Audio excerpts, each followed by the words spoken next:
దేవునికి స్తోత్రం కలుగునుగాక.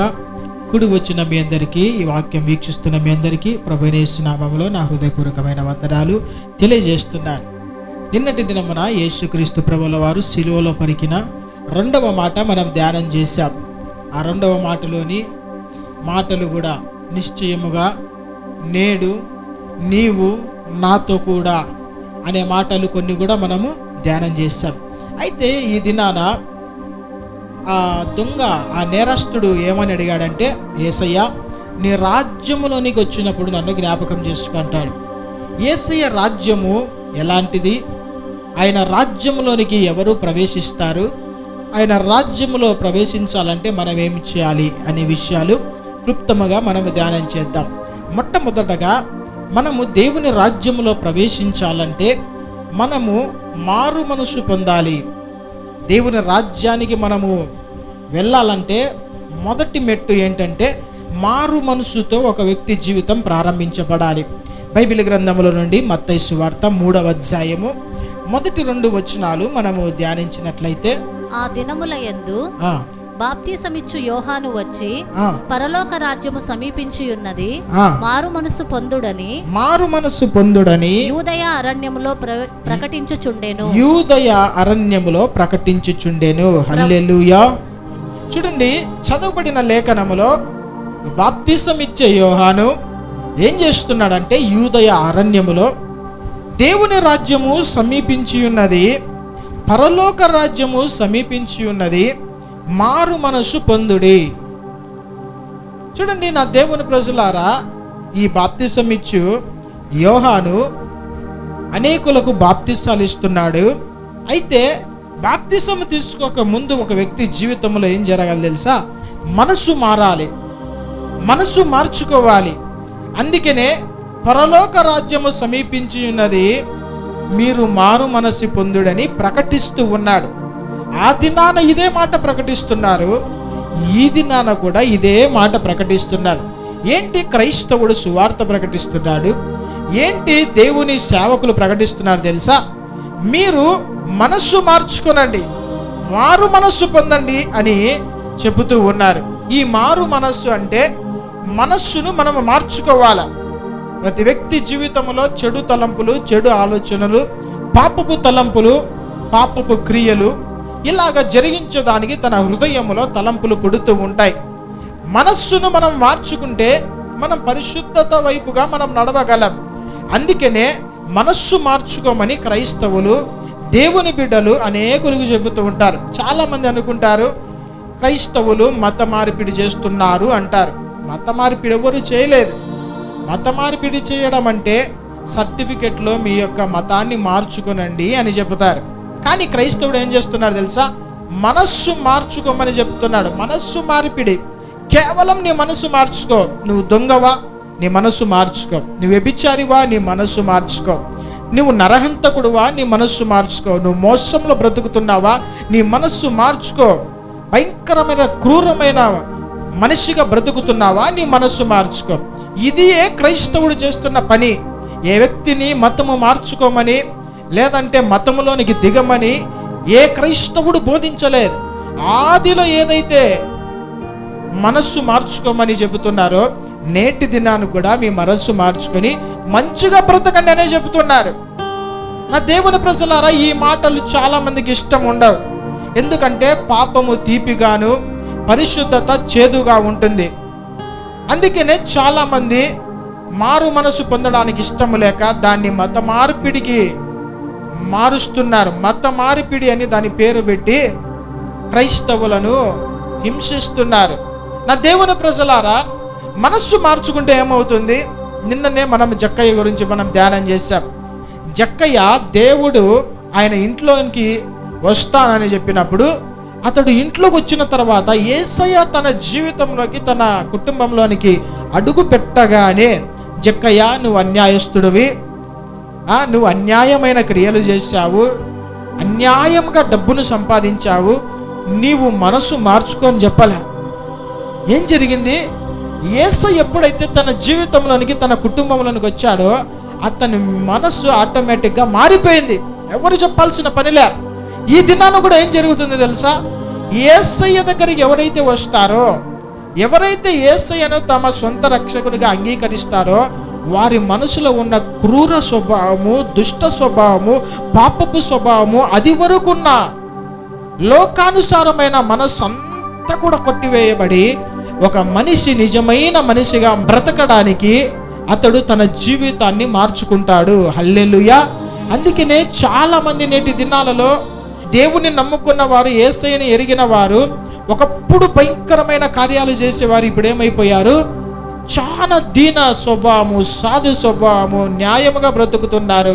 ఎవరికి మోసం చేయడం లేదు, ఎవరిని కూడా ఏమనుకోకుండా కొట్టినా తిట్టినా కూడా వారు మౌనంగా ఉన్నారంటే ఒక దినాన వారు ఉన్న ప్రవర్తన వేరు, యేసయ్యను అంగీకరించిన తర్వాత వారి ప్రవర్తన వేరుగా కనబడుతుంది. నా దేవుని ప్రజలారా, దీనినే మారు మనస్సు. ఇంకొక ఉదాహరణ మనం చూస్తే, సౌలు ఆ దినాన సంఘాన్ని భయంకరంగా హింసించేవాడు.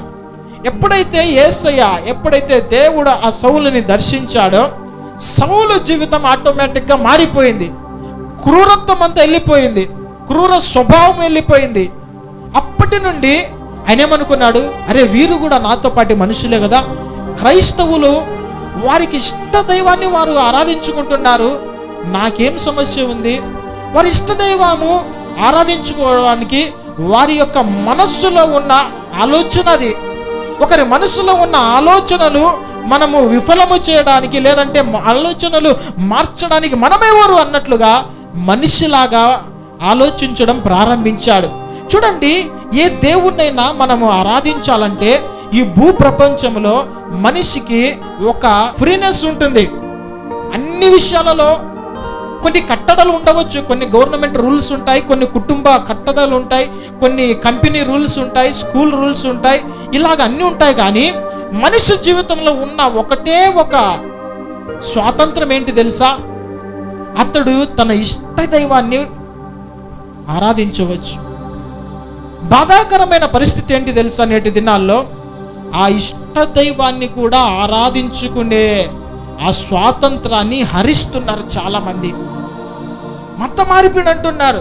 తన మనసుకు ఇష్టం వచ్చిన దేవుణ్ణి ఆరాధించుకోవడానికి కూడా కొంతమంది ఆపుతూ ఉన్నారు. అంటే మనిషి తన ఇష్టానుసారమైన దేవుణ్ణి ఆరాధించుకునే దేవుని విషయంలో కూడా స్వాతంత్రం లేకుండా పోయింది. ఏంటికి దీనికి కారణము? హృదయ కాఠిన్యం వల్ల ఎంతగానో మనుషులను ప్రేరేపిస్తూ ఇబ్బంది పెడుతున్నారు. నా దేవుని ప్రజలారా, ఆ దినాలలో పాపాత్మురాలైన స్త్రీ యేసయ్య పాదాల మీద పడి ఆమె ఎప్పుడైతే ఏడ్చి ఆమె తన పాపములను ఒప్పుకున్నదో, ఆమెలో ఒక మనస్సు మారిపోయింది. ఆమేన్, హల్లెలూయా. యేసయ్య ఏ వ్యక్తి దగ్గరికి వెళ్ళినా కూడా ఆయన క్రియ అక్కడ ప్రారంభించబడుతుంది. వారి జీవితాలు మారిపోతాయి, వారి హృదయ తలంపులు మారిపోతాయి. అందుకనే నేటి దినములో దేవుని నమ్ముకున్న వారు యేసయ్యను గురించి చెప్పకుండా ఉండలేరు. హల్లెలూయా. బైబిల్ ఏమని బోధిస్తుందో తెలుసా? నీవు మనిషిగా బ్రతకమని బైబిల్ బోధిస్తుంది. ఒక మనిషి ఎలాగ మనిషిగా బ్రతకాలా అన్నది 66 పుస్తకాలు కలిగిన బైబిల్ గ్రంథము చాలా స్పష్టంగా చెబుతుంది. ఈ మనిషిని తప్పిపోయిన ప్రవర్తన కలిగిన వాడిని సరి అయిన ప్రవర్తనకి నడిపించేదే బైబిల్ గ్రంథం. చూడండి, ఏ క్రైస్తవుడైనా కానీ సమాజానికి ఇబ్బంది చేసేవాడు ఎవరన్నా ఉన్నారా?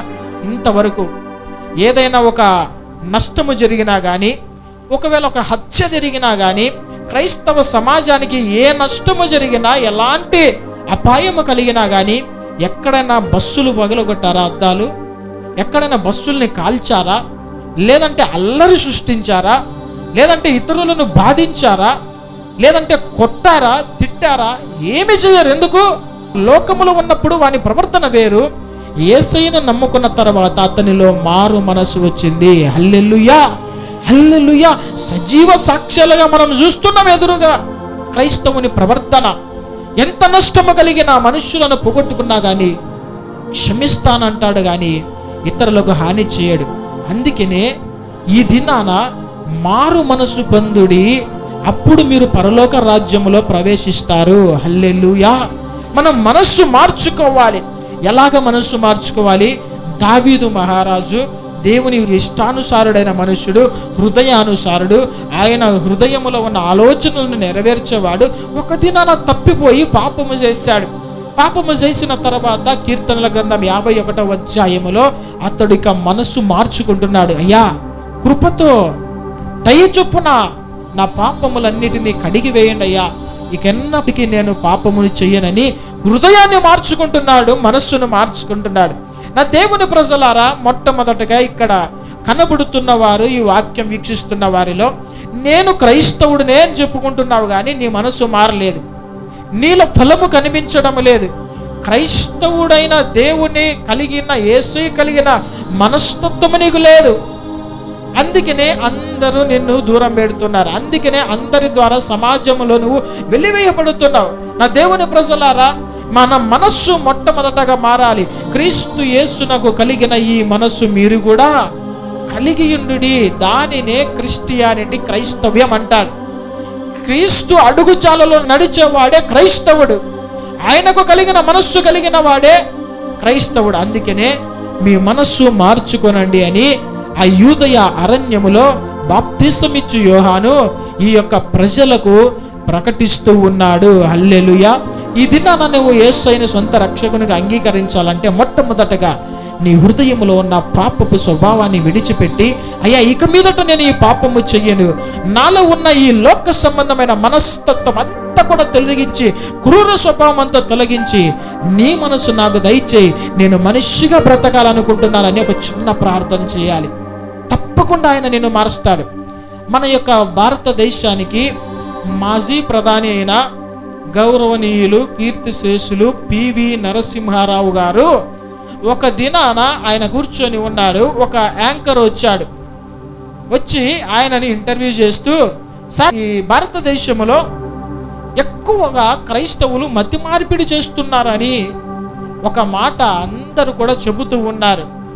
దీనిని బట్టి ఈ విషయంలో మీరేమి చెబుతారు, మీ అభిప్రాయం ఏమిటంటే, ఆయన అంటాడు, క్రైస్తవులు మత మార్పిడి చేస్తారో లేదో నాకంత తెలియదు కానీ క్రైస్తవులు కరుడుగట్టిన దొంగలను, నరహంతకులను, శాడిస్టులను, మోసగాళ్లను, లంచగొండితనము కలిగిన వారిని, ఇంకా భార్యలను హింసిస్తున్న వారిని, త్రాగుబోతులు, నరహంతకులు, వ్యభిచారులను మనుషులుగా మారుస్తున్నారని చెప్పారు. హల్లెలూయా. చూడండి, ఒక ప్రధాని గమనించింటే ఏంది తెలుసా, క్రైస్తవుని ద్వారా సమాజానికి ఎలాంటి హాని లేదు. వారేం చేస్తున్నారు, చెడిపోయిన మనిషిని వాని యొక్క మతము మార్చలేదు, వాని మనస్సు మార్చడానికి ప్రయత్నించి వాడు మనిషిగా బ్రతకడానికి వారు ఎంతగానో ఈ దేశ అభ్యున్నతికి పాటుపడుతున్నారన్నారంట. హల్లెలూయా. ఈ యొక్క యాంకర్ మనస్సు, ఈ యొక్క మతి తిరిగిపోయిందంట. ఈ మాట ఈయన చెప్పుతాడని అతడు ఆలోచన చేయలేదంట. పేపర్కి వచ్చింది చూసారా, పేపర్కి వచ్చింది, చాలా మంది చూసింటారు. అది క్రైస్తవుని యొక్క మనస్సు మార్చుకుంటే ఎలాగ బ్రతుకుతారు. యేసయ్య మనస్సు మార్చేవాడు, మతము మార్చేవాడు కాదు. పొరపాటు పడకండి సహోదరి, సహోదరుడా. నీ మనస్సు మార్చబడితే నువ్వు మనిషిగా బ్రతకగలవు. నువ్వు మనిషిగా బ్రతుకుతే సమాజంలో ఉన్న అక్రమాలన్నీ కూడా తొలగించబడతాయి.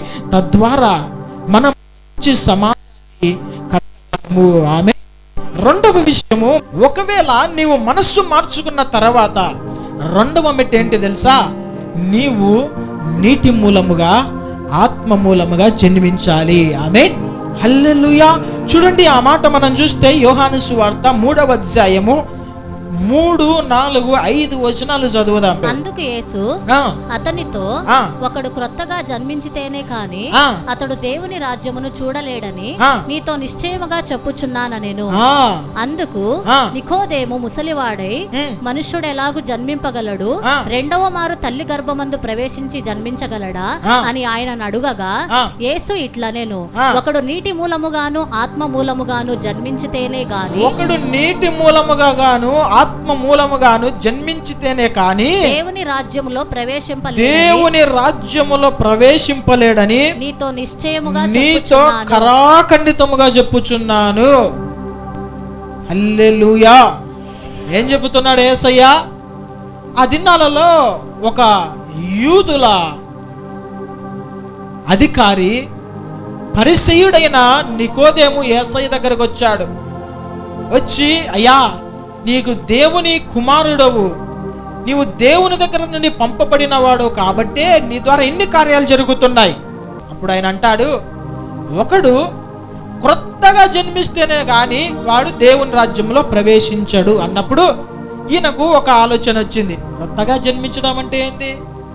మరలా నేను మా తల్లి గర్భంలోనికి వెళ్ళి మరలా రావాలా? అలా రావాలన్నా నాకు ముషిలోని నా జీవితం అయిపోయింది అని అనుకుంటున్నప్పుడు యేసయ్య అంటాడు, ఒకడు నీటి మూలముగా గాను ఆత్మ మూలముగాను జన్మిస్తేనే తప్ప వాడు దేవుని రాజ్యంలో ప్రవేశింపలేడని నేను నీతో నిశ్చయముగా చెబుతున్నాను.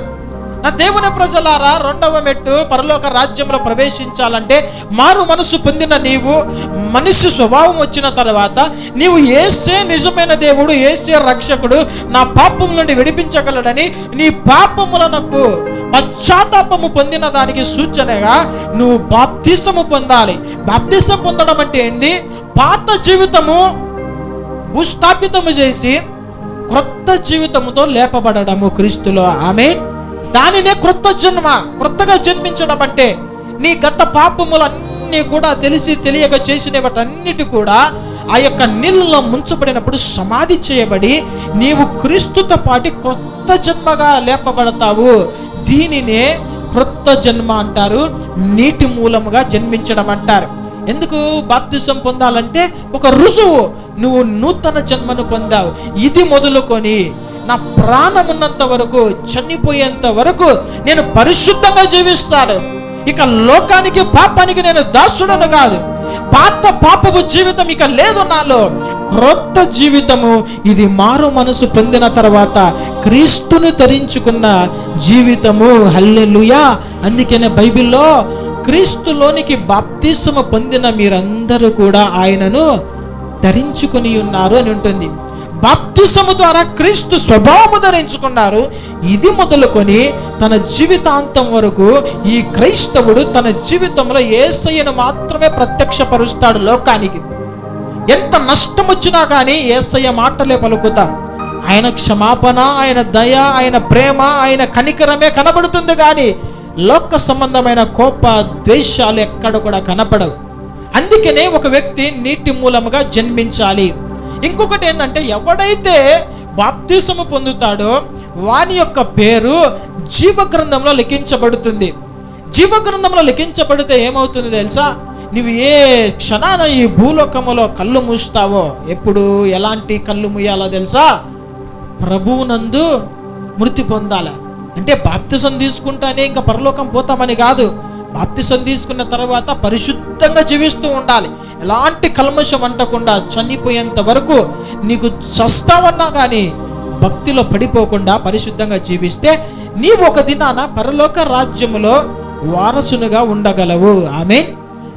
తర్వాత ఏమనుంది? నీటి మూలముగాను ఆత్మ మూలముగా గాను. నీళ్ళల్లో ముంచిలేయడం పెద్ద సమస్య కాదు. ఈ ఆత్మ మూలముగా జన్మించడం చాలా కష్టము చాలా మందికి. ఆత్మ మూలముగా జన్మించాలంటే కొంచెము ప్రెస్టీజ్ మ్యాటర్స్, డిగ్నిటీ మ్యాటర్స్. నేను ఒక్కనున్నప్పుడు ఎంతైనా కానీ నేను ఆత్మతో నింపబడతా. సంఘములు అంటే కొంచెం కష్టం, ఆత్మతో నింపబడ్డం అంటే కొంచెం కష్టమైన పని. గమనించాలా, ఆత్మ లేదన్నవారు చాలా మంది ఉన్నారు. ఆత్మ లేదన్నవారు చాలా మంది. నేను ఇప్పటికీ చాలా వివరణ ఇచ్చా ఇంతవరకు గడిచిన దినాలలో పరిశుద్ధాత్మ దేవుని గురించి. ఆత్మ మూలంగా మనం జన్మించకపోతే నువ్వు దేవుని రాజ్యంలో ప్రవేశించలేవు, నిశ్చయముగా చెబుతున్నాను అంటున్నాడు. యేసుక్రీస్తు ప్రభుల వారు నీటిలో బాప్తిసం తీసుకున్న తర్వాత ఏం జరిగింది? పరిశుద్ధాత్మ దేవుడు పావుర రూపంలో ఆయన మీదకి దిగి వచ్చాడు అని లేఖనం సెలవిస్తుంది. పెంతెకోస్తు పండగ దినమందు పరిశుద్ధాత్మ దేవుడు ఆ మేడ గదిలోనికి దిగి వచ్చెను, పరిశుద్ధాత్మ చేత నింపబడెను. ఇంకా ఈ అద్భుతాలు, స్వస్థతలు, దయ్యాలు విడగొట్టుట, ఈ కార్యాలన్నీ అపోస్తలుల ద్వారా ఎలాగ జరిగాయి? సూచక క్రియలు పరిశుద్ధాత్మ దేవుని యొక్క సహాయముతో. ఇక ఆత్మ లేదంటే దాని అంత మూర్ఖత్వం ఇంకొకటి ఉండదు. నా దేవుని ప్రజలారా, ఒకటి బాప్తిసము, నీటి బాప్తిసం ద్వారా మనము లేపబడాలి, కడగబడాలి, శుద్ధీకరించబడాలి. రెండవదిగా పరిశుద్ధాత్మ అనుభవం గుండా మనం వెళ్ళాలి. ఆమేన్, హల్లెలూయా. అందుకనే యోహాన్ అంటాడు, నా వెనుకలో ఒక ఆయన వస్తున్నాడు, ఆయన చెప్పుల వారు విప్పడానికి కూడా నేను అర్హుడను కాదు. నేనైతే నీళ్లలో మీకు బాప్తిసం ఇస్తాను, కానీ ఆయన మీకు దేంతో బాప్తిసం ఇస్తాడు? అగ్నిలోను పరిశుద్ధాత్మ శక్తితోనూ బాప్తిసం ఇస్తాడు. హల్లెలూయా. మరల దేవుడిచ్చే బాప్తిసం మనకు కావాలి కదా, పరిశుద్ధాత్మ చేత నింపబడాలి కదా. ఆత్మ కూటము జరుగుతున్నప్పుడు ఉప్పు స్తంభాలు లాగా, లోతు భార్యలలాగా నిలబడకుండా ఏం చేయాలా? పాట పాడాలి, చప్పట్లు కొట్టాలి, నోరు తెరవాలి. అప్పుడే పరిశుద్ధాత్మ దేవుడు వస్తాడు. నీ నోటుని బాగుగా తెరుము, నేను దాన్ని నింపుతాను అంటాడు. బాగా హృదయపూర్వకంగా ఆరాధన చేస్తున్నప్పుడు నీకు తెలియకుండా పరిశుద్ధాత్మ దేవుడు నీలోనికి వస్తాడు. పరిశుద్ధాత్మ దేవుడు నీలోనికి వస్తే అప్పుడు సరైన బోధ ఏందో నీకు తెలుస్తుంది. ఆయన నిన్ను సర్వసత్యంలో నీకు నడిపిస్తాడు. పరిశుద్ధాత్మ అనుభవం లేకపోతే నానొక గడ్డి తినే అవకాశం ఉంది. అది పిచ్చి చెట్టో తెలియదు, అది మంచి చెట్టో తెలియదు, అది మంచి బోధో తెలియదు, చెడు బోధనో తెలియదు, ఏది అపోస్తలుల బోధ తెలియదు, ఏది తోడేళ్ళ బోధనో తెలియక ప్రజలు నశించే అవకాశం ఉంది. నా దేవుని ప్రజలారా, పరిశుద్ధాత్మ దేవుడు మనల్ని సర్వసత్యంలో నడిపిస్తాడు. ఆయన మనకు వివేచన దయచేస్తాడు. మనం ఏ మార్గంలో నడవాలో ప్రతి నిత్యము మనం నడిపించడానికి ఆత్మ మూలముగా మనం జన్మించాలి. ఆమేన్, హల్లెలూయా. ఒకటి బాప్తిసము, రెండవది పరిశుద్ధాత్మ అనుభవం గుండా మనం ముందుకెళ్తే దేవుని రాజ్యంలో ప్రవేశించగలము. మూడవ విషయం మనం చూస్తే, తరువాత ఈ బాప్తిసము ఇదంతా అయిన తర్వాత మనలో ఏం రావాలో తెలుసా? ఆత్మ విషయమై దీనత్వము మనలోనికి రావాలి. అప్పుడే దేవుని రాజ్యములో మనము ప్రవేశించగలము. ఆత్మ విషయంలో దీనత్వము. యేసుక్రీస్తు ప్రభుల వారు ధన్యతల ప్రసంగము గురించి చెబుతూ ఆయన మత్తయి సువార్త 5వ అధ్యాయములో 3వ వచనం చూడండి. మత్తయి సువార్త 5వ అధ్యాయము 3వ వచనం. ఆత్మ విషయమై దీనులైన వారు ధన్యులు, ఆత్మ విషయమై దీనులైన వారు ధన్యులు, పరలోక రాజ్యము వారిది. పరలోక రాజ్యం ఎవరిది? ఆత్మ విషయమై దీనత్వం కలిగిన వారు. హల్లెలూయా. ఎట్లాంటి మనసు కావాలి? ఆత్మీయ జీవితంలో దీనత్వం. దీనత్వము కలిగిన వాడే దేవుని రాజ్యములో ప్రవేశించగలడని లేఖనం సెలవిస్తుంది. అందుకనే దేవుడు తగిన సమయమున మిమ్మల్ని హెచ్చించినట్టు ఆయన బలిష్టమైన చేతి కింద మీరు దీనులుగా ఉండండి అని లేఖనం సెలవిస్తుంది. నా దేవుని ప్రజలారా, ఆత్మ విషయంలో దీనత్వం ఏంటి? బయటికి వంగి నమస్కారాలు చేస్తాం, దీనులము. బయటికి కనబడితే గౌరవిస్తాం, దీనులము. లేదంటే ఎవరికి ఇవ్వాల్సిన గౌరవం వారికి ఇస్తాము, వారిని పొగుడుతాము, వారిని ఉప్పొంగిస్తాం. ఇది దీనత్వము అని మనం అనుకుంటాం. అయితే ఆత్మ విషయములో, ఆత్మీయ జీవితములో మనకు దీనత్వము కావాలి. హల్లెలూయా. ఎందుకు? మన యేసుక్రీస్తు ప్రభుల వారు తనను తాను ఎంతగా తగ్గించుకున్నాడు తెలుసా? పరలోకములో తండ్రితో పాటు మహిమలో ఉండే భాగ్యము విడిచిపెట్టాడంట. విడిచిపెట్టి తనను తాను తగ్గించుకుని ఈ భూలోకానికి వచ్చాడు. క్రైస్తవుని జీవితం ఏంటంటే, ఎంత ఎదిగినా కూడా ఒదిగే స్వభావము, ఎంత హెచ్చించబడినా కానీ తగ్గించుకునే స్వభావము. ఎన్ని కోట్లు డబ్బున్నా, ఎన్ని భూములు ఫలాలు ఉన్నా, ఎంత జ్ఞానం ఉన్నా, ఎంత చదువు ఉన్నా, ఎంత అందం ఉన్నా ఏం చేయాలి తెలుసా? మన ఆత్మలో దీనులమై ఉండాలి. మనము ఎక్కడైనా కొంచెం హెచ్చు స్వభావము, డంబము, అతిశయము, గర్వము కనబడిందా దేవుడు గడ్డి తినిపిస్తాడు. నా దేవుని ప్రజలారా, ఆత్మ విషయమై దీనులైన వారు ధన్యులు. ఈ ధన్యత మనల్ని పరలోక రాజ్యంలో చేర్చుతుంది. ఏంటి ఆత్మ విషయంలో దీనత్వం అంటే? ఒకటే మాటలో చెబుతాను, ఏమనుకోవద్దు, ఒకటే మాటలో చెబుతాను. ఇతరులను తీర్పు తీర్చే మనస్తత్వం మనకు ఉండకూడదు. ఇతరులను తక్కువ చేసే మనస్తత్వం మనకు ఉండకూడదు. దానినే దీనత్వం అంటారు. ఈ మాట నేను ఒట్టి మాట చెప్పలేదు, లేఖన ఆధారంగా చెప్తాను. పరిసయ్యుడు సుంకరి. పరిసయ్యుడు సుంకరి దేవాలయముకు వెళ్ళి ప్రార్థన చేయడానికి వెళ్ళినప్పుడు పరిసయ్యుడు తన్ను తాను హెచ్చించుకుంటున్నాడు. భక్తిపరుడను, ధర్మశాస్త్రము తెలిసిన వాడిని, నాకు అన్నీ తెలుసు, నేను దేహశుద్ధిని ఎంతగానో ప్రేమించేవారము. సుంకరి పక్కనున్నవాడు, వానికి ఏమీ తెలియదు. వాడు ఎప్పుడో ఒకసారి ప్రార్థనకు వస్తాడు, వానికి భక్తి తెలియదు, వాక్యం తెలియదు, ప్రార్థన తెలియదు, ధర్మశాస్త్రం తెలియదని తనను తాను హెచ్చించుకొని ఈ సుంకరిని తగ్గిస్తున్నాడు. భక్తిలో ఒక మాట చెబుతాను, తగ్గింపు కలిగి ఉన్న వాడే ఆశీర్వదించబడతాడు. ఎంతైనా నువ్వు జ్ఞానముండు, బైబిల్ జ్ఞానముండు, ఎంతైనా నీకు ఆస్తి ఉండు, ఎంతైనా నీకు పేరు ప్రఖ్యాతులుండు, ఆత్మ విషయంలో దీనత్వము లేకపోతే దేవుని రాజ్యంలో ప్రవేశించలేము. జాగ్రత్త నా దేవుని ప్రజలారా, చిన్న చిన్న లక్షణాలే మనల్ని దేవుని రాజ్యానికి వెళ్ళనికుండా అడ్డుకుంటాయి. మనం వెళ్ళలేం. ఆత్మ విషయం దీనత్వం లేకపోతే ఎలాగా నీవు పరలోక రాజ్యంలో ప్రవేశిస్తావు? అక్కడ ఏమనుంది?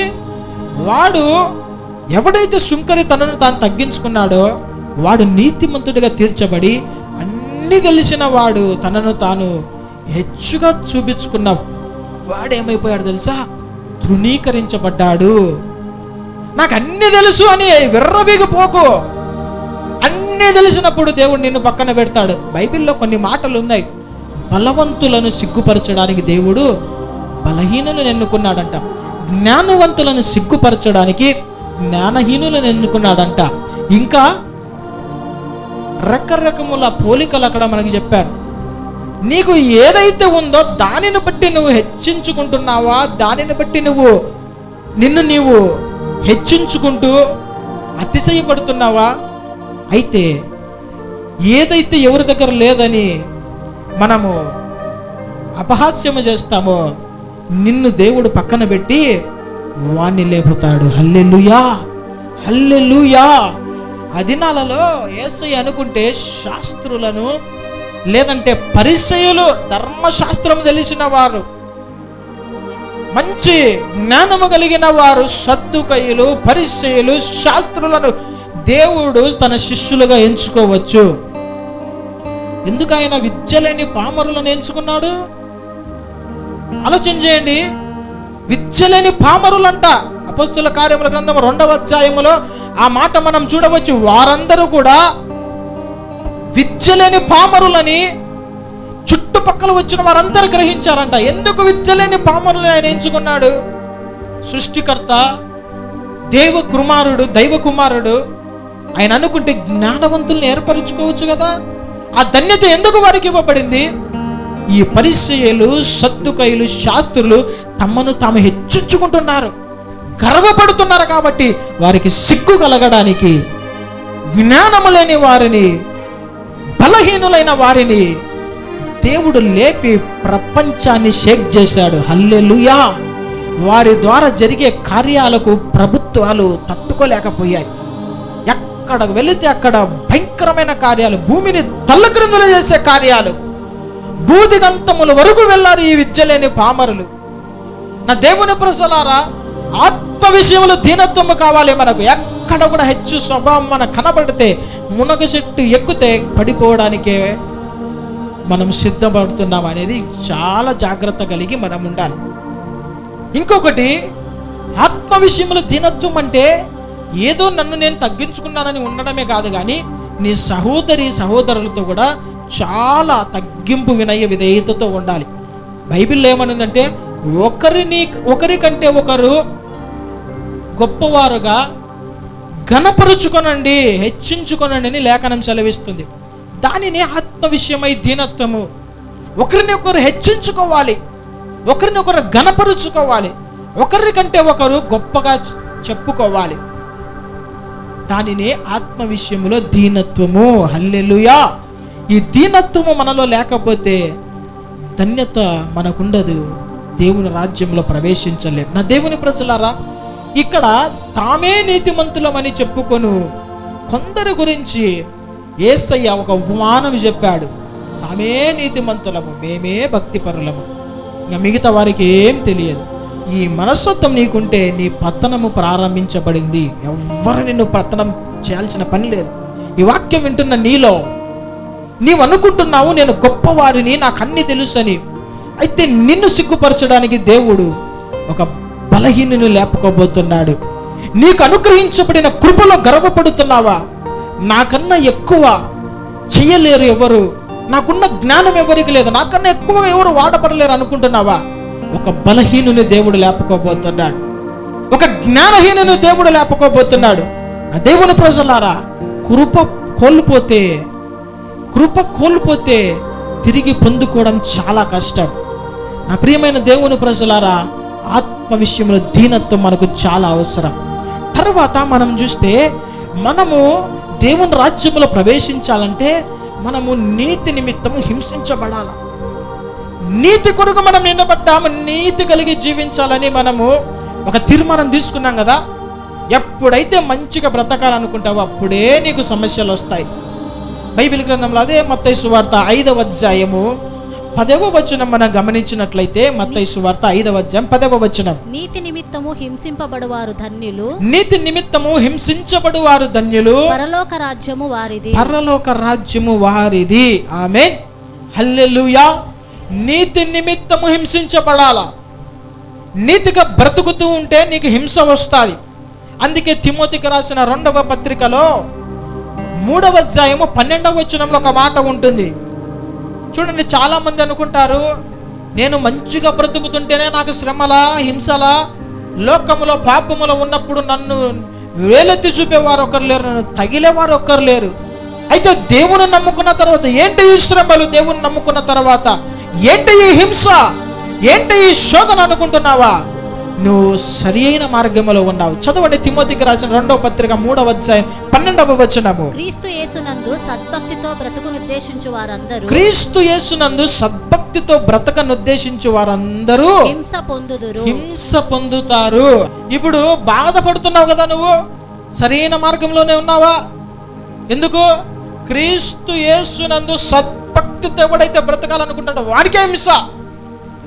కొంచెం అటు ఇటుగా ఉన్నవాడు, వానికి ఏమి హింస ఉండదు, వానికి ఏ శ్రమలు ఉండవు అనుకుంటాం చాలా మంది.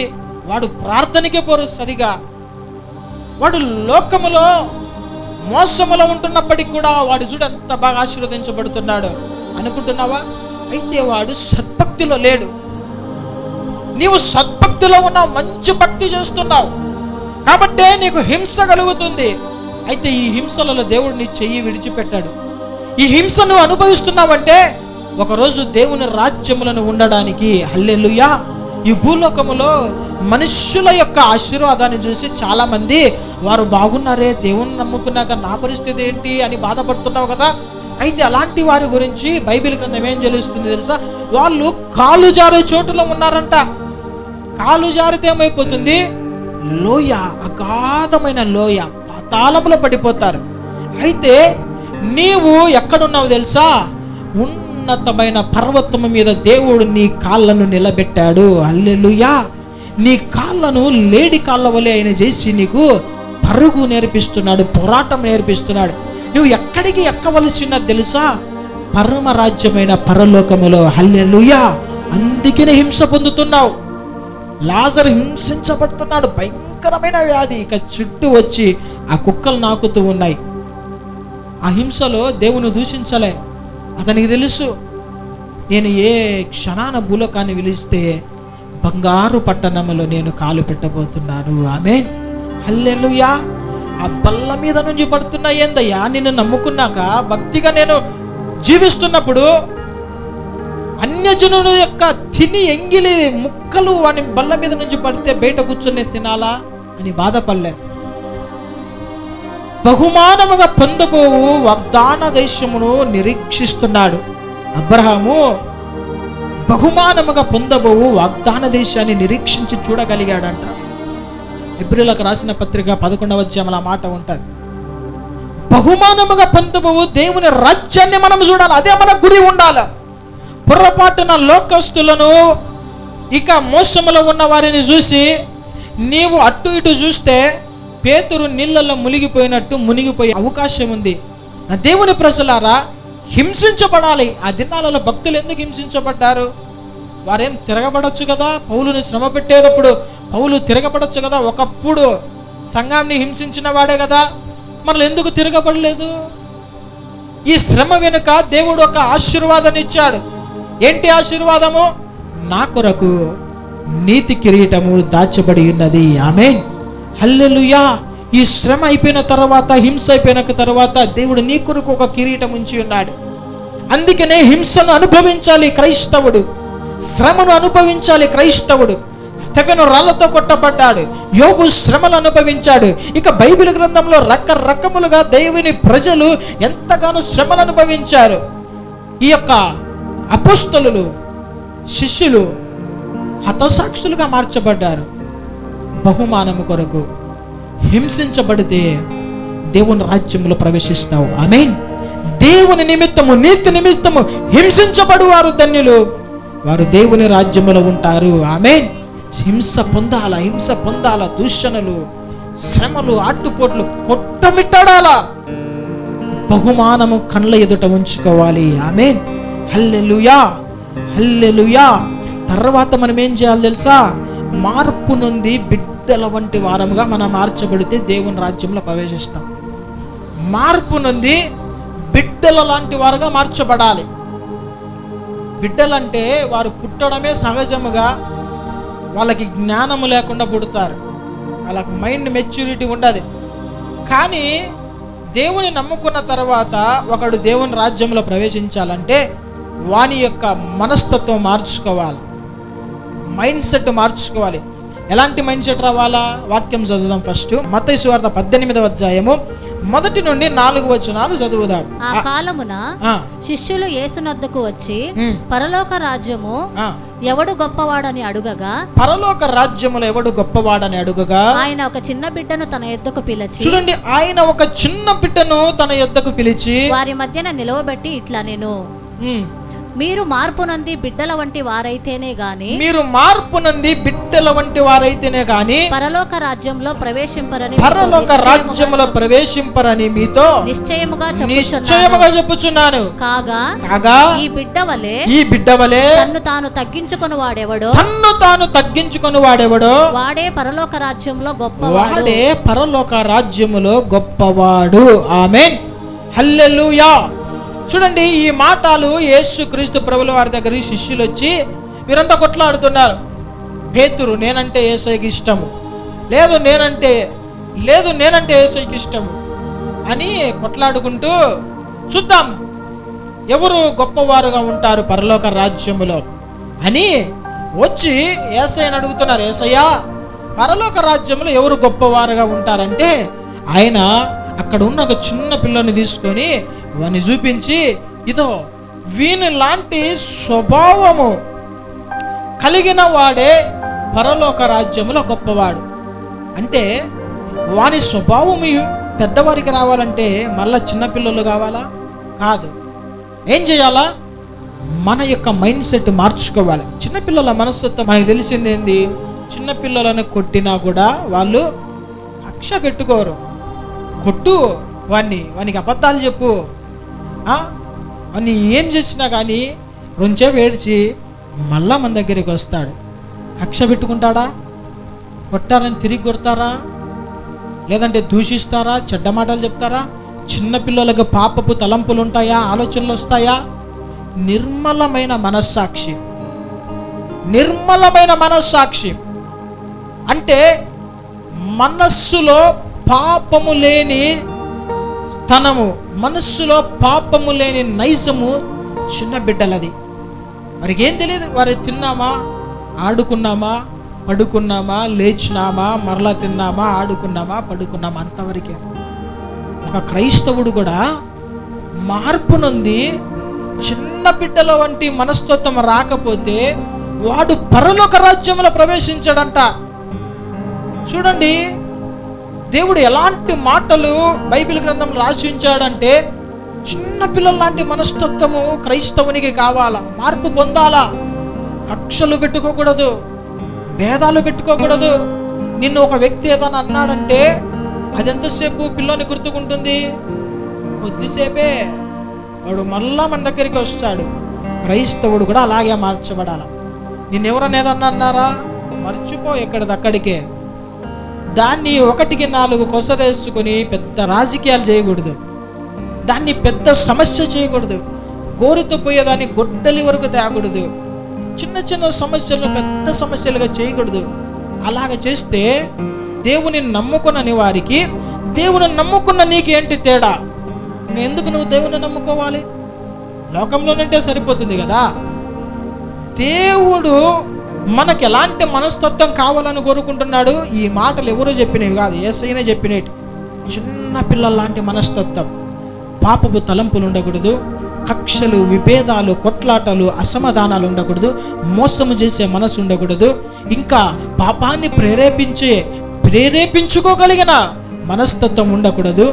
నిర్మలమైన మనస్సాక్షి కలిసి అందరితో మెలిసి ప్రేమ కలిగి అనురాగము కలిగి మనము జీవించాలి. హల్లెలూయా, హల్లెలూయా. అందుకనే ఆయన ఈ చిన్న బిడ్డలలో ఎవ్వరి కూడా నశించడం నా దేవుని చిత్తము కాదు. చిన్న బిడ్డల లాంటి మనస్తత్వం మనకు కావాలి నా దేవుని ప్రజలారా. లేదంటే పరలోకానికి వెళ్ళలేం. ఇంత బ్రతికి మనస్సుని సరిగా నిలుపుకోకపోతే, కుదుటుగా నిలుపుకోకపోతే చివరికి దేవుని రాజ్యంలో ప్రవేశించలేము. చిన్న పిల్లల లాంటి మనస్తత్వం. కొట్టినాడా? కొడితే కొట్టని, యేసయ్యని బట్టి క్షమించాను. నాతో పాటు పరలోకములో ఈ సహోదరుడు కూడా ఉండబోతున్నాడు. హల్లెలూయా. ఒక చోటు ఉండబోతున్నాం. కుటుంబ సభ్యులు కొట్లాడుకుంటే ఎప్పటికి ఉంటాయా? ఎప్పటికైనా కలుసుకుంటాం కదా. 2 విషయాల్లో ఎలాగైనా కలుసుకుంటాం. కనీసం సావుకో పిల్లికో అన్నా కలుసుకోవాల్సిందే. అలాగుననే దేవుని రాజ్యములు యుగయుగాలు ఉండవలసిన మనకు ఎలాంటి లోక సంబంధమైన సాతానుకు కలిగిన మనసు ఉండకూడదు. ఆమేన్. ఒకవేళ క్షమించడము క్రైస్తవునికి మనస్తత్వం కాకపోతే యేసయ్య ఆ దినాన మొదటి మాట పలికేవాడు కాదు. సిలువలో క్షమించాడు, అనేకుల్ని క్షమించాడు, ప్రేమించాడు, దయ చూపించాడు, కరుణించాడు, తనను తాను తగ్గించుకున్నాడు, అనేకులకు సహాయం చేశారు, విడిపించాడు, చనిపోయిన వారిని లేపాడు. ఒక మాదిరి. కాబట్టి నా దేవుని ప్రజలారా, ఈ భూలోకంలో ఎన్ని కార్యాలు జరిగిస్తూ తనకు పాపము అంటకుండా జీవించిన వాడు యేసయ్య. ఆమేన్. అందుకనే మనము కూడా చిన్న బిడ్డల లాంటి మనస్తత్వం కలిగి ఉండాలి. హల్లెలూయా. చూడండి, చిన్న పిల్లలు ఏదైనా ఒకవేళ తెలియక చేసినా కానీ వాళ్ళ మీద ఎవ్వరు కొట్టాలన్నా ఇష్టపడరు, తిట్టాలన్నా కూడా ఇష్టపడరు. ఎందుకంటే తెలియక చేశారు. మనం కూడా ఏం చేయాలి? నా సహోదరుడు నా సహోదరి తెలియక చేశారు అన్నట్లుగా ఇతరులను ఒకరినొకరు క్షమించుకొని చిన్న బిడ్డల లాంటి మనస్తత్వం కలిగి మనము జీవించాలి. హల్లెలూయా. ఆ మనస్తత్వం అందరికీ రావాలి, ఒక్కరికి కాదు, ఇరువైపులా రావాలి. సమస్య జరిగినప్పుడు తగ్గించుకోవాలి.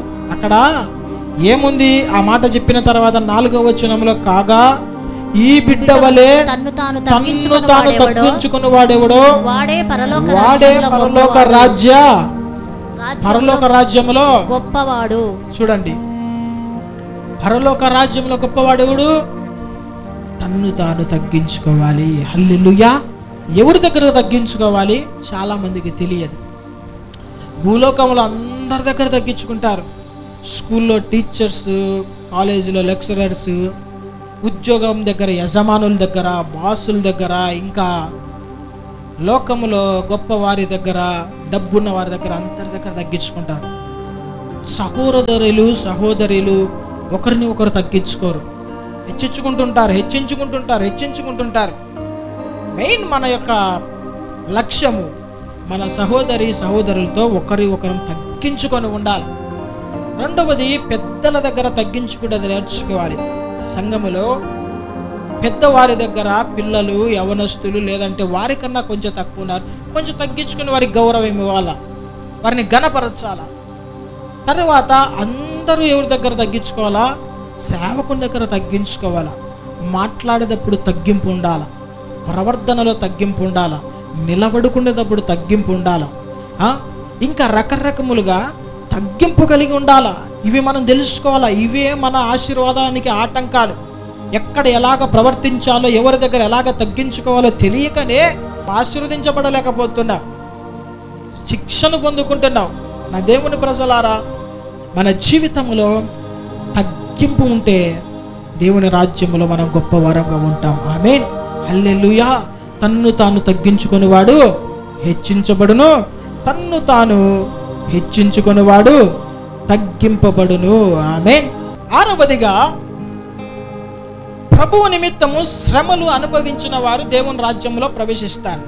పౌలు గారు ఆ దినాలలో, పౌలు బర్నబాలు లుస్త్రా అనే ఒక పట్టణంలోకి వెళ్ళినప్పుడు సచ్చుకాళ్ళు కలిగిన వాడు, నడవలేని వాడిని చూసి వీడు నడవడానికి ఇష్టపడుతున్నాడు, వీనిలో విశ్వాసం ఉంది అని ఈ పౌలు గారు వాడిని యేసు నామములో లేచి నువ్వు నడువు అన్నప్పుడు వాడు శక్తి కలిగి వాడు లేచి గంతులేసినప్పుడు అందరూ కూడా ఏం చేశారు తెలుసా? దేవుడే ఈ మనుషుల రూపంలో ఇక్కడికి వచ్చారని పౌలు గారికి బర్నబాకు రెండు పేర్లు పెట్టారు. బర్నబాకు బృహస్పతి అని, పౌలుకి హెర్మే అని పేరు పెట్టారు. ఇక వీరిని ఆరాధించడానికి బలి పశువులను తీసుకొచ్చి వధించాలని, వీరు దేవునిగా ఆరాధించాలని వారు సిద్ధపడుతున్నప్పుడు ఈ పౌలు బర్నబా ఇద్దరు కూడా తమ వస్త్రములు చించుకొని, ప్రజలారా మీరు ఏం చేస్తున్నారు? ఇది మా ద్వారా జరిగిన కార్యము కాదు, మేము కూడా మీలాంటి స్వభావం కలిగిన మనుషులమే, మమ్మల్ని ఆరాధించవద్దు, ఈ కార్యము యేసుక్రీస్తు ప్రభుల వారి ద్వారా జరిగిందని వారికి స్వార్థ ప్రకటించినప్పుడు అంతియొకయలో నుండి, ఇకొయలో నుండి ఎవరు వచ్చారు? యూదులు వచ్చి ఆ జన సమూహాలందరినీ గుంపు చేసుకొని ఇక పౌలును రాళ్లతో కొట్టారంట. రాళ్లతో కొట్టి ఇంకా చచ్చిపోయాడులేని పట్టణం వెలకానికి ఈడ్చాడ బెరేసినారు. ఎట్లా? ఏదైనా ఒక జంతువు చనిపోతే మనం ఏం చేస్తాము?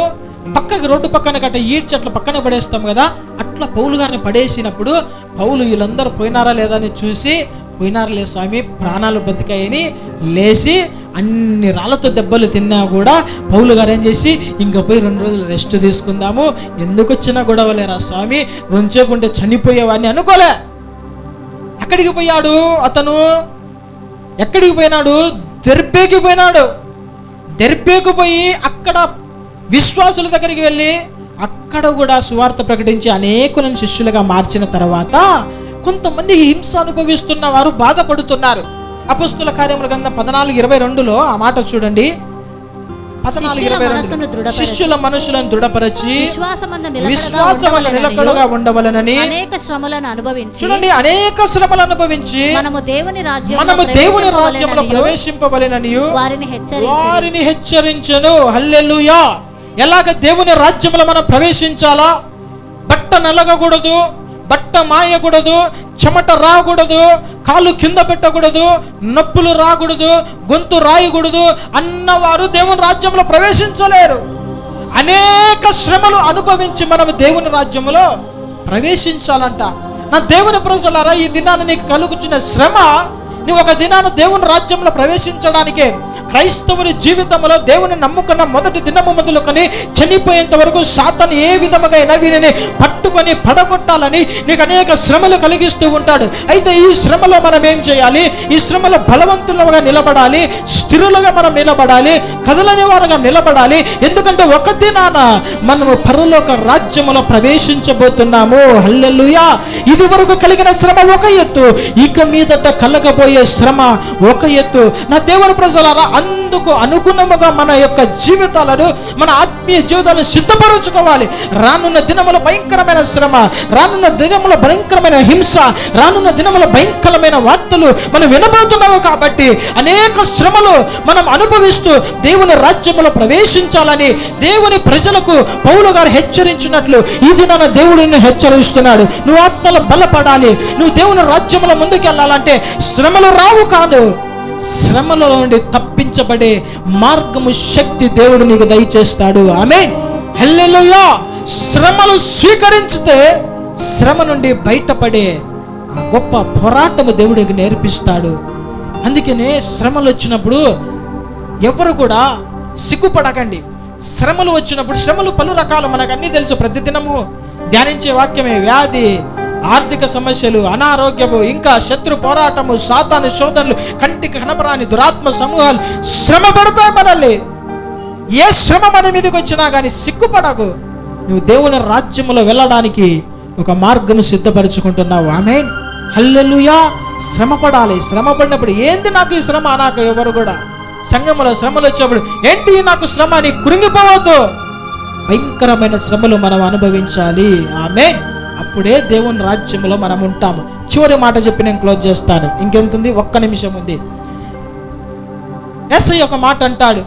ఆయనని ఆ దినాలలో కొంతమందిని యవనస్తుల్ని పిలిచి, రే బాబు నన్ను వెంబడించు, నాకు శిష్యునిగా వచ్చేయంటే ఒకడన్నాడు, అయ్యా నా తండ్రిని భూస్థాపన చేసి నేను వస్తానంటే యేసయ్య ఏమంటారు తెలుసా? మృతులు తమ మృతులను పాత పెట్టుకొననేమో, నువ్వు వెళ్ళి దేవుని రాజ్యము ప్రకటించు అంటాడు.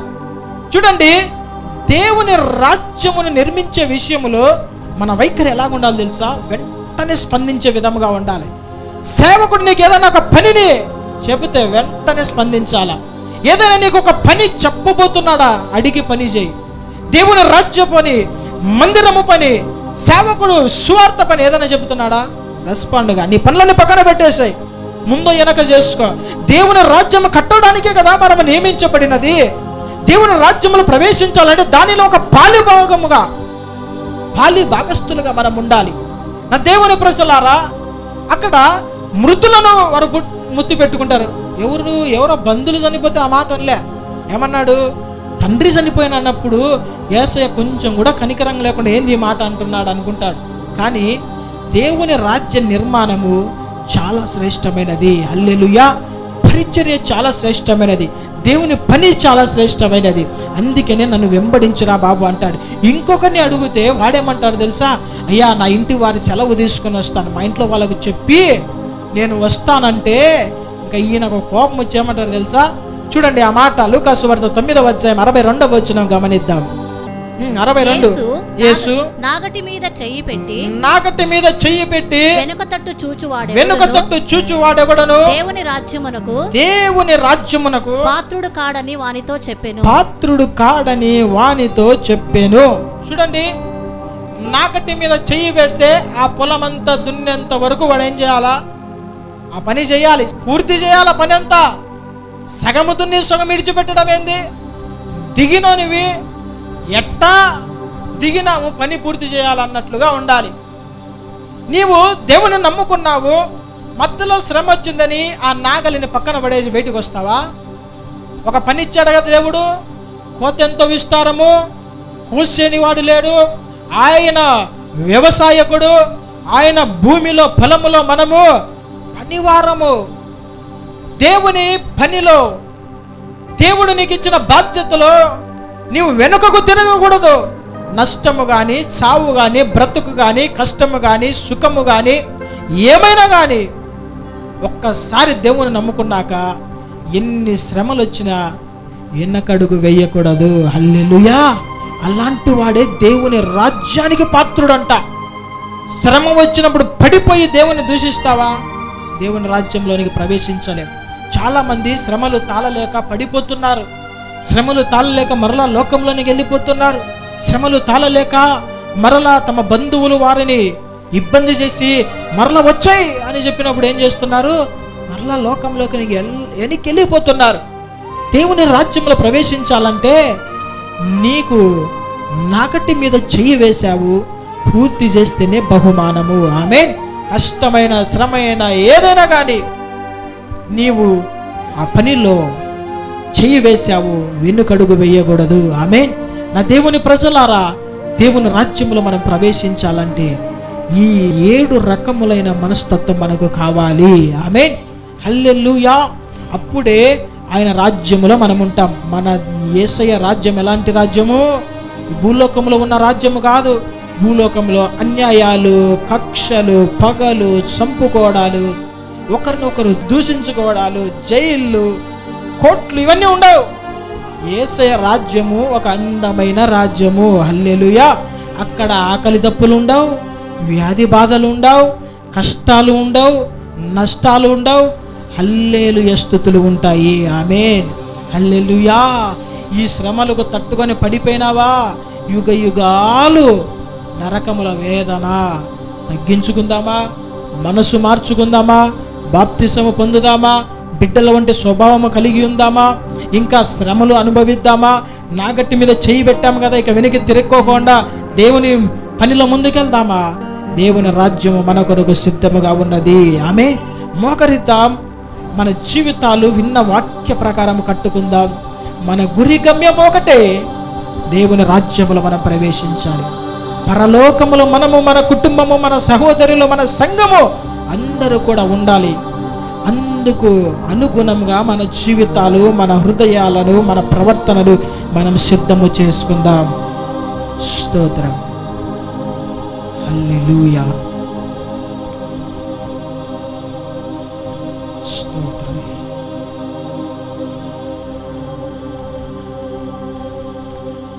నా యేసు రాజ్యం అందమైన రాజ్యం, అందులో నేను నివసింతును. నా యేసు రాజ్యము అందమైన రాజ్యం, అందులో నేను నివసింతును. సూర్య చంద్రులు అక్కరలేని రాజ్యం, ప్రభు క్రీస్తే వెలుగై ఉన్న రాజ్యం.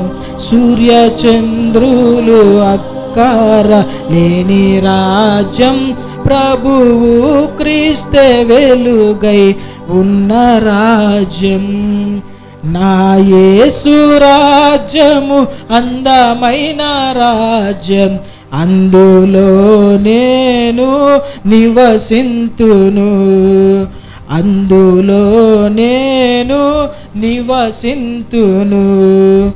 అవినీతియే ఉండని రాజ్యము, ఆకలి దప్పికలు లేని నిత్యరాజ్యం. అవినీతియే ఉండని రాజ్యము, ఆకలి దప్పికలు లేని నిత్యరాజ్యం. ఇక కరువు కష్టం వ్యాధి బాధ లేని రాజ్యం, ఇక లంచం మోసం మోహం ద్వేషం లేని రాజ్యం. ఇక కరువు కష్టం వ్యాధి బాధ లేని రాజ్యం, ఇక లంచం మోసం మోహం ద్వేషం లేని రాజ్యం. నా యేసు రాజ్యము అందమైన రాజ్యం, అందులో నేను నివసింతును. నా యేసు రాజ్యము అందమైన రాజ్యము, అందులో నేను నివసింతును. హల్లెలూయా, స్తుతులున్న రాజ్యం, యేసే సర్వాధిపతి అయిన సత్యరాజ్యం. హల్లెలూయా, స్తుతులున్న రాజ్యం, యేసే సర్వాధిపతి అయిన నిత్యరాజ్యం. ప్రేమ శాంతి సమాధానం నిత్యం ఉన్న రాజ్యం, నీతి న్యాయం ధర్మం సంతోషం ఉన్న రాజ్యం. ప్రేమ శాంతి సమాధానం నిత్యం ఉన్న రాజ్యం, నీతి న్యాయం ధర్మం సంతోషం ఉన్న రాజ్యం. మన యేసు రాజ్యము అందమైన రాజ్యం, అందులో మనము నివసింతుము. నా యేసు రాజ్యము అందమైన రాజ్యం, అందులో నేను నివసింతును. సూర్య చంద్రులు అక్కర వెలుగై ఉన్న రాజ్యం, సూర్య చంద్రులు అక్కర లేని రాజ్యం, ప్రభు క్రీస్తే వెలుగై ఉన్న రాజ్యం. నా యేసు రాజ్యము అందమైన రాజ్యం, అందులో నేను నివసింతును. అందులో నేను నివసింతును. అందులో మనము నివసింతుము. అందులో నీవు నివసింతుము. అందులో మేము నివసింతుము. అందులో మనము నివసింతుము. ప్రార్థన చేసుకుందాం. పరిశుద్ధుడా, జీవాధిపతి, మహిమ కలిగిన దేవా, మృత్యుంజయుడా, మరణపు ముళ్ళును విరచిన దేవా, నీకు వందనములు. అయ్యా, నీ రాజ్యములో మేము ఉండటకు మాలో సరి చేసుకోవలసిన విషయములు, మాకు కావాల్సిన లక్షణములు సూటిగా స్పష్టముగా వాక్యపు వెలుగులో నీ బిడ్డలతో మాట్లాడిన విధానమును బట్టి నీకే వందనములు, స్తోత్రాలు. అయ్యా, ఈ దినము విత్తబడిన వాక్యము ప్రజల హృదయాలలో అయ్యా మీరే నీరు కట్టి ఫలింపచేయండి. వాక్యము సాతాను దొంగిలించకుండా, ప్రజలు వాక్యాన్ని మరిచిపోకుండా తమ హృదయాలలో ఈ వాక్యము కార్యము జరిగించున్నట్లుగా, ఈ వాక్యము వారి హృదయాలలో ప్రతి నిత్యము ప్రతిధ్వనించున్నట్లుగా అయ్యా వారి జీవితంలో మీ కార్యములు జరిగించండి.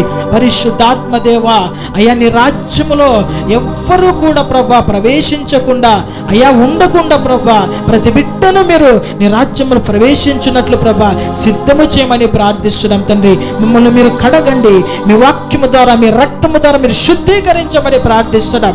పరిశుద్ధాత్మ దేవా, వాక్యం వీక్షిస్తున్న వారిలో ఎవరైనా వ్యాధిగ్రస్తులుగా ఉంటే సిలువలో మీరు కార్చిన రక్తము ద్వారా ముట్టి తాకి స్వస్థపరచండి. దురాత్మలను మీరు పారుతురండి ప్రభా. అయ్యా నీ రాజ్యము కొరకై ప్రభా, నీ రాకడ కొరకై ప్రతి బిడ్డను మీరు సిద్ధము చేయమని ప్రభా. నీ రాకడ ఆలస్యమైతే చిత్తమైతే మరి ఒక దినమున మేమందరము కూడి నీ నామాన్ని స్తుతించి ఘనపరిచి నీ వాక్యము ధ్యానించుటకు అయ్యా మాకు కృప దయచేయమని నజరీయుడైన యేసు నామములో అడిగి వేడుకుంటున్నాను తండ్రి. ఆమేన్. దేవుడు మిమ్మల్ని దీవించి ఆశీర్వదించును గాక. ఆమేన్.